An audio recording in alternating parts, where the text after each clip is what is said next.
Anem a veure el que és el mite al 90%. Ara ve una frase que segur que has sentit 1000 vegades. El 90% de persones que inverteixen en borsa perden diners. I això fa por, si t'ho diuen així.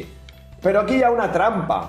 Moltes d'aquestes estadístiques fan referència al CFDs, als Forex en palanca, al trading intradia, vaja, operacions especulatives, no a comprar un índex diversificat i mantenir-lo anys, no a invertir en sistema. Invertir no és el mateix que especular. Si tu entres i surts cada setmana buscant el cop ràpid, les probabilitats juguen en contra teva. No és que la borsa sigui un casino, és que molta gent la utilitza com si ho fos. Aquests productes són llaminers, perquè és veritat, si tens sort, pots guanyar molts diners. Però el risc és tan elevat que personalment cada vegada que m'hi he sentit temptat, el meu seny m'ha frenat. Jo no vull adrenalina,